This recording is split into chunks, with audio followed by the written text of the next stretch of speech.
The defending NASCAR champ runs out of fuel at the white flag at Gateway, handing the win over to Austin Cindric. Scott Dixon survived the chaos in Detroit. John Force makes a shocking announcement. Chase Sexton and Hayden Deegan make statements in Hangtown. And NASCAR can't figure out what's going on with Kyle Larson's playoff waiver. Don't go anywhere. It's shifting gears. High, push it, checker flag, hell yeah! What's the caution for? Me? Can I not push it in? Stop anybody. Come on, he's going! Way to go, boys! One hell of a job, man, one hell of a job. Thank you so much. I'm going to go ahead and go on record right now. The racing that we saw this weekend was much better than what we saw last weekend, Memorial Day weekend. Come after me in the comments below. Welcome on into Shifting Gears. I'm Alan Bailey. Lots to cover on today's episode. Before we go ahead and dive on into it, though, make sure that you mash that subscribe button so that you do not miss an episode. Also, want to give a big shout out to those of you who came over and watched on lowbudget.tv. We were out at Orange Show Speedway in San Bernardino, California over the weekend. Interesting racing, let's just say. Whenever you see a legend car flip on a quarter mile, you know things are wild, and it very much was a very wild weekend that we saw in San Bernardino. The track put out a statement basically apologizing for all the technical issues and on-track stuff and behind-the-scenes stuff and timing and scoring stuff and driver drama and fights and everything. I'm not kidding. It was a microcosm of what is short track racing on a Saturday night. It was like the full moon's full moon of anything that could go wrong went wrong, but they did a heck of a job. We put on a hell of a show out there, and there was some pretty damn good racing in between all the chaos, but thank you to those of you who came out and watched on lowbudget.tv. It was a lot of fun, sincerely. I had a blast. Going to be back on July, I want to say 13th.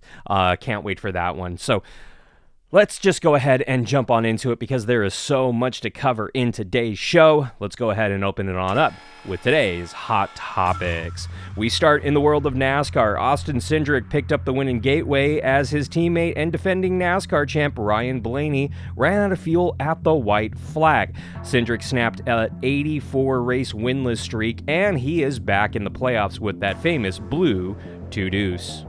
In Formula One, Alpine announced that they will go ahead and part with Alcarn at the end of the 2024 season, with Sergio Perez back at Red Bull in 2025 officially. Hey, did you know that IndyCar had a race this weekend and will continue to race the rest of the year? Yeah, most of us didn't either, but Scott Dixon remembered as he was the one that survived the chaos in order to pick up the win in the streets of Detroit. Oh, by the way, it's his 58th victory for the Iceman. In NHRA, Doug Coletta, John Force, and Troy Kaufman Jr. all picked up NHRA victories this weekend in New England, but it was John Force making the headlines post-win. This kid, because I'm there, is going to replace me. A little bit of a shocking announcement out of the 16-time champ. No timetable has been set for his retirement, but he said that he is not there just yet. Chase Sexton won a wild season opener for the motocross series in Hangtown, with Hayden Deegan picking up the win in 250. Shane Van Gisbergen picked up his very first NASCAR Xfinity Series victory out in Portland and making it look so damn good as he was doing it. Corey Heim wins again in the NAS Truck, the NASCAR Truck Series at Gateway on Friday night. And there is still no official word from NASCAR about Kyle Larson's playoff waiver for missing last weekend's Coca-Cola 600 in favor of running IndyCar's Indianapolis 500. NASCAR initially said that they are still considering this matter, but they do not have Kyle Larson with playoff points listed on their official page as of this recording, when they had those points listed just a week ago. For these stories and more, you can go ahead and log on to arnrace.com for the latest motorsports news. ARN, the Motorsports Authority. So much to talk about. I want to talk about Austin Cindric. I know a lot of people, myself included, are kind of saying, well, maybe this is a Mickey Mouse win. That was kind of my first thought, admittingly.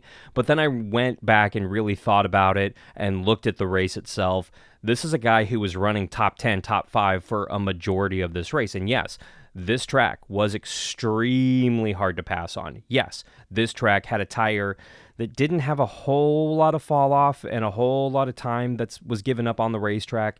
So this was a very very strong case for a track position type of race. That's exactly what it was, actually.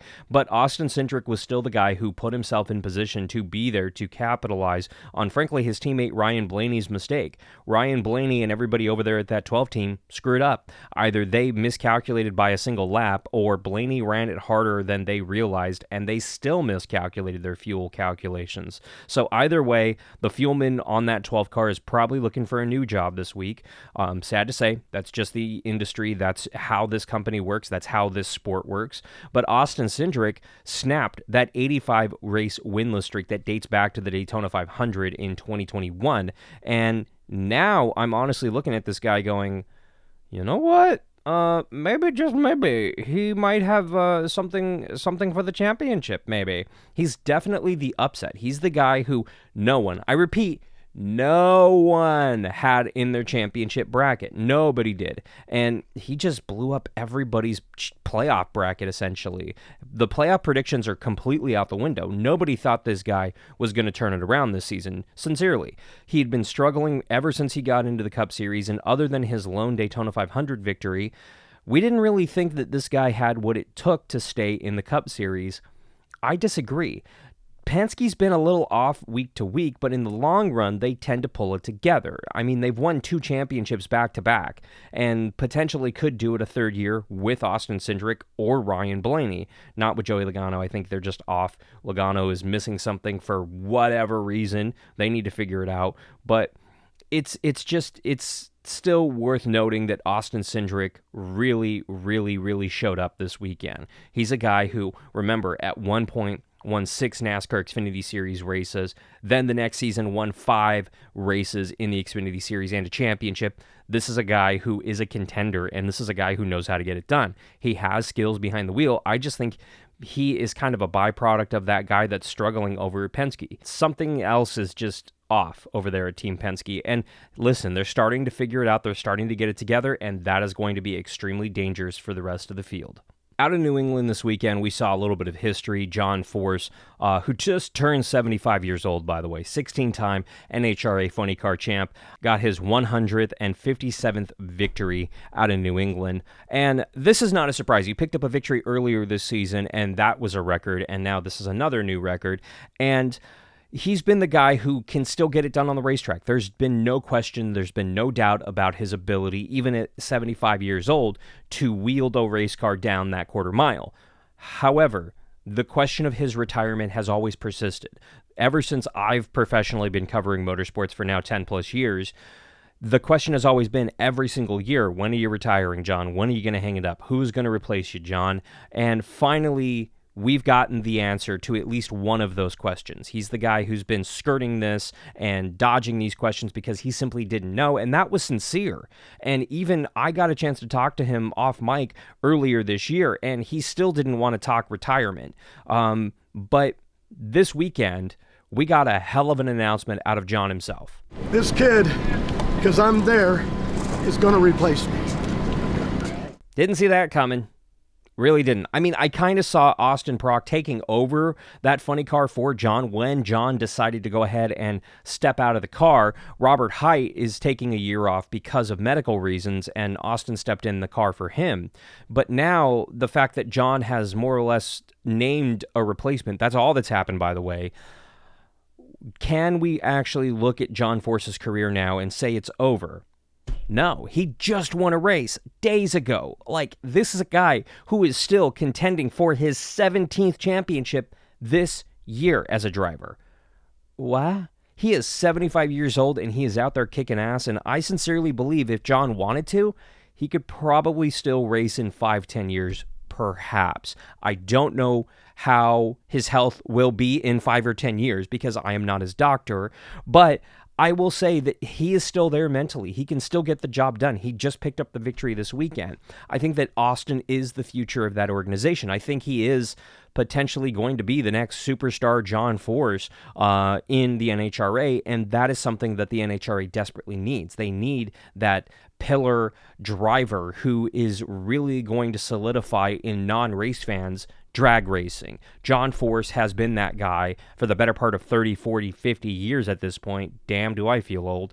And Now John has named Austin as his successor. That is a massive honor for Austin. I do think he's capable of picking up that mantle and leading that organization on the racetrack as a driver. I don't see John stepping away mid-season. I really don't, unless there's something going on with his health, but I highly, extremely doubt that because he's always talking about his new health regimen and things that he's doing and that his doctors say he's healthy and this, that, and the other, and I absolutely believe him on that mark. But I question, when is John Force's last season? Is it at the end of the 2024 season? Maybe.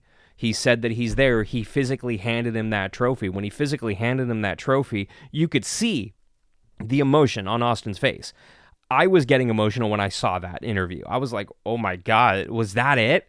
Like, if I'm John Force, I would love to go out with a victory and just do it exactly like that. That was my last race. Here you go, kid. Your turn now. Very Iron Man, All Might, like, I absolutely dig those references with who John Force is, because that's who he is to NHRA and to motorsports. He's one of the pillars. Let me know what you think about John Force naming Austin Prock as his replacement in Funny Car whenever he gets out of the driver's seat.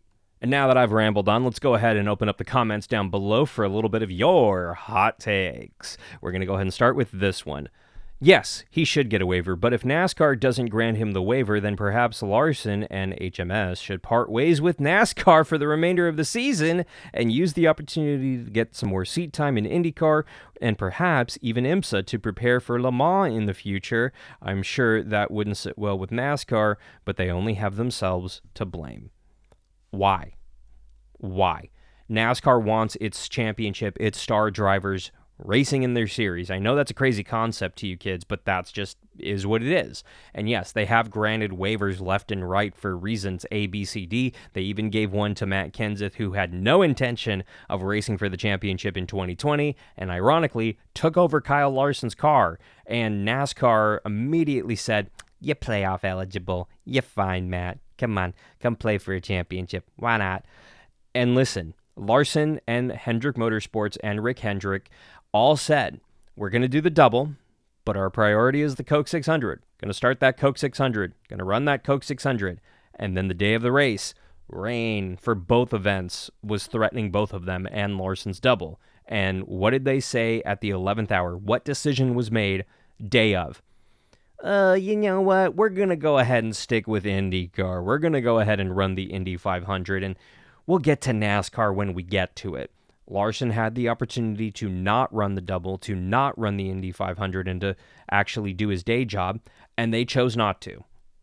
The consequences of choosing not to run that race is not getting a playoff waiver. Doesn't mean that you rage quit like a child and go to another series and go run other races that you may or may not run down the road. And what the hell is racing IndyCar for the rest of the season going to do to prepare you for the Indy 500 next year? Not a whole lot. It'll help, but it's not going to guarantee a victory for Larson in the Indy 500 next year, and don't think it will. Terrible take.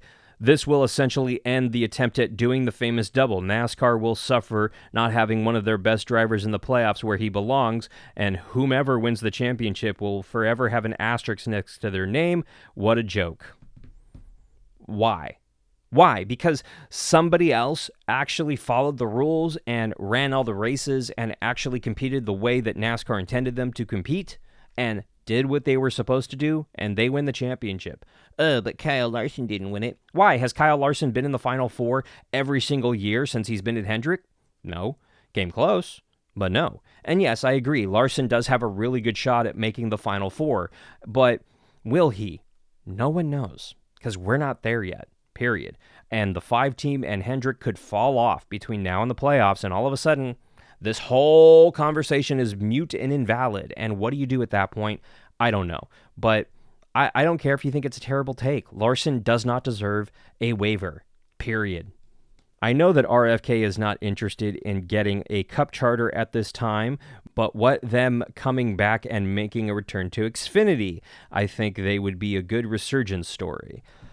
Yes, they would, and it's not so much that RFK and Brad Keselowski don't want a third charter right now. They very much do. They just, and Brad Keselowski openly tweeted and admitted, I don't have the money right now. You're looking at anywhere from 20 to 40 million per charter.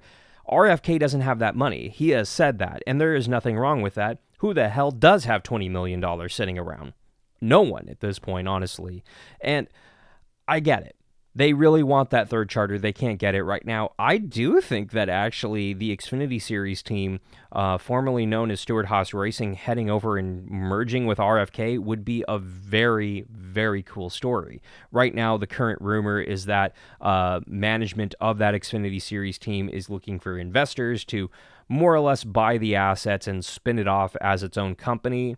I think that would be cool, but I also think that them powering up with a current Ford organization isn't a bad idea either. RFK comes to mind. Penske's another one that could potentially be a landing home for these two Xfinity Series teams and their equipment and all of their personnel. But so is Front Row. I think that these are the three real options. I think it just boils down to who has better ties with Ford and who has deeper pockets. And right now, it's kind of, I don't want to call it a power struggle, but it's kind of a power struggle between the three Ford organizations for 2025 because Penske clearly is a tier one. That I don't think is being challenged anytime soon. Front Row is advertising and saying we're tier one status. We're starting to see those benefits. McDowell had a very good run this last weekend, put it on the pole. But at the same time, where does RFK fall in this? Are they tier two? Are they tier one? Can you have 3 one-tier teams within Ford? I don't think so.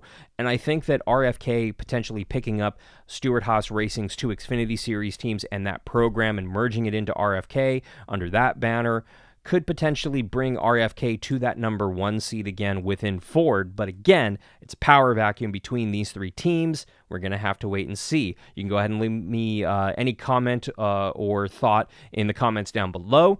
And while you're there, you can go ahead and mash that subscribe button so that you do not miss an episode. And of course, you can log on to arnrace.com for the latest motorsports news. ARN, the Motorsports Authority. I want to thank you so much for watching. We will be doing a Pit Pass episode later this week where we talk about SVG's victory, what it means for him, what it means for his playoff chances, what have you. I know a lot of you are very high on SVG. We're going to go ahead and talk about that on the Pit Pass in just a few days. So for now, we're shifting gears. I'm Alan Bailey. We'll see you at the track.